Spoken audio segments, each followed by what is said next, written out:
Hello friends, this is Niraj here once again. Welcome to my channel. And today I would just like to talk about how the governments raise the resources and spend money for this, generally for their all the expenditure. So I'm sure that most of the guys, you will be knowing about this concept of fiscal revenue and fiscal deficit, but still I would like to recap, because ultimately in this video I would like to talk about that when everybody is asking, and I'm sure everybody knows that why USA government is able to spend so much of money, give so much of money for boosting businesses, and in times of this pandemic economic distress, they were able to raise or they were able to declare $2 trillion worth of stimulus, whereas the other countries like India and all the other developing countries are not able to do much for the public and for in the general to help businesses and for the public in general. So that is where the concept of fiscal deficit and the fiscal revenue comes into this thing. This is just what I would like to explain in today's video in short. So whatever the government generally gets money in form of different taxes and in form of trade and in form of remittances, this is what the government revenue is called. And whatever the government spends on public consumption or on the public on providing public services and for running of the government, that expenditure is called the revenue expenditure. So whatever the difference between that revenue expenditure and revenue between expenditure and revenue is called the fiscal balance. So if the expenditure is higher than the revenues, then we have a fiscal deficit, and if the expenditure is lower or the revenue is higher than the expenditure, we are in fiscal surplus.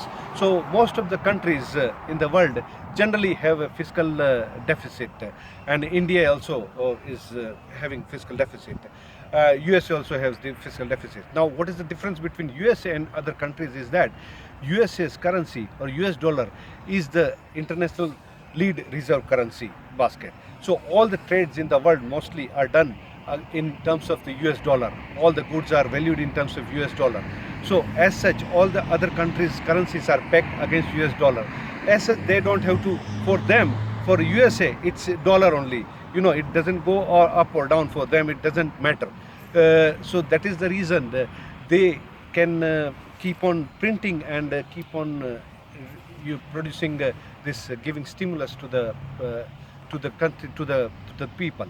And for terms of other countries like India and all the other countries, is that their currencies are pegged against US dollar, and they have to take care of inflation also. So if they keep on keep on printing money and try to spend this on the people, then it leads to the inflation and inflationary pressure.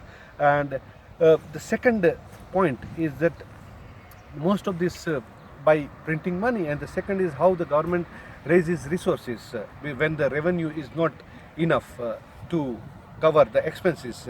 That is where the governments of the different countries, they come out with the issuance of bonds or the government securities, and most of these securities are rated by the international rating agencies, credit rating agencies, and yield on these securities are determined by the rating. The higher the rating, the good rating, the government or those security bonds can issue at lower yield bonds, in the sense that they have to pay lower interest rate to the investors because of that higher security, or that the faith of the investors in that particular security is high. In terms of so if a country like India or Russia or any other developing country, they try to raise, but already, as in terms of, in case of India, the almost of all this Fitch and other international credit rating agencies have kept India at the investment grade. That is the lowest investment grade. I mean, any grade below that, you directly get into the junk bond status or junk grade status, and that is very bad for any country. So we cannot, or the India or the other countries has restriction as far as spending money on for stimulus and boosting public expenditure and giving money to businesses, giving money to people, and try to come out of this economic distress. Whereas in USA, what happens is that uh, they have the highest rating, because no rating agencies can, everything is pegged against USA, US dollar and the USA. So USA is the leader. So that's why they don't have to bother about rating agencies much per se. So every investor will look forward to invest money into the US government bonds. Even US government also comes out with these bonds to finance its expenditure and finance its deficit. Now, just to give you a perspective over that, how US is able to do is that the largest investor who has money outside USA, the maximum or the largest budget and the money is China.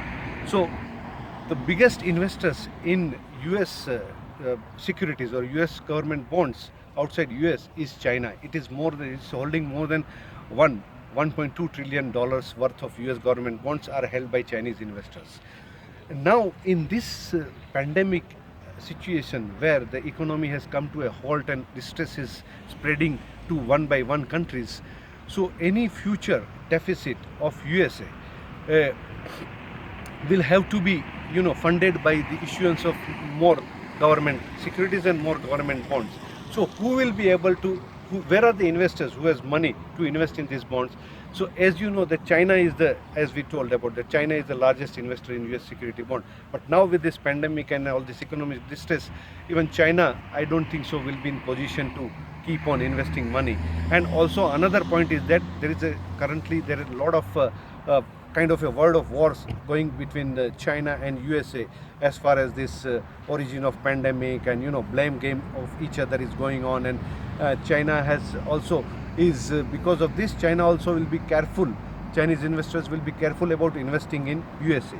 Now, why I am talking about all this thing is that at the end of the day, any government has to have some kind of a resources to raise money, and they have to repay it back also. So if you don't get money by issuance of bonds from the other investors, so where all this printing of stimulus, what this currently US government has done to the level of $2 trillion worth of stimulus they have announced in last 1 month to overcome the economic distress, that money has to come from somewhere. So where this money? That is what I was just giving you a background at how all the governments fund their budget by borrowing money from the investors by issuing their bonds. So now in these terms, I am coming back to the point is that how government will compensate for all this stimulus. US government I am talking about, all the stimulus they have announced. Now in November there is US election, presidential election is there. So my view is that post this election you will see that lot of whichever government comes, they will have no other option but to raise taxes in forms of different taxes, whether it is corporate taxes, whether it is individual income taxes, whether it is wealth tax, property tax, or in different way they will have to mobilize resources to fund this stimulus. Because as I told you that with the current relationship, strained relations between China and USA, and you don't know the future, what is it's going only deteriorating day by day, you will not find much investors putting money into US bond securities. And that is where this USA, whichever government comes post November election, so means next year in 2021, you will see that USA government will have to raise resources by imposing or increasing different kinds of taxes, and that will not be good generally for the market. That is one point. Second point regarding this, in today's in last 2-3 days you must have seen that news have come out that that US FDA has given urgent approval, kind of a provisional approval for usage of that so-called panacea drug Remdisivar from the Gilead, from USA company Gilead Inc. For treatment of this coronavirus, which I also think that this is it's just a kind of a giving confidence to the market and economy that we have found these drugs and everything will be fine, world will coming back to normal.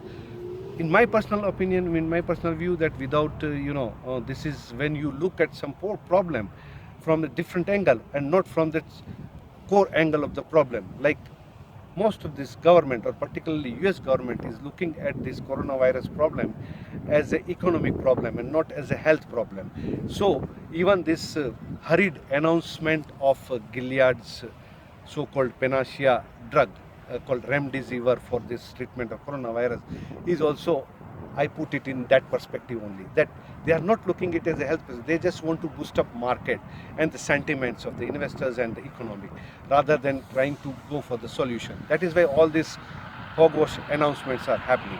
And I don't think so this is going to help much, because this drug, if I remember correctly, even during Ebola times, some 5-6 years before, when the Ebola virus in Africa had happened and so many people were killed in Africa, that time also this drug was supposed to, they had developed this drug to cure that Ebola virus, but somehow it didn't give the proper results, and that was abandoned. And again now they are bringing it back from that from you call that, from the cold dead, to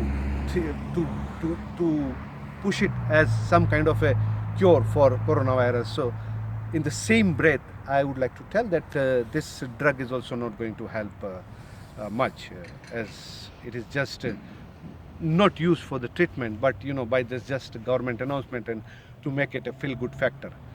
That's it.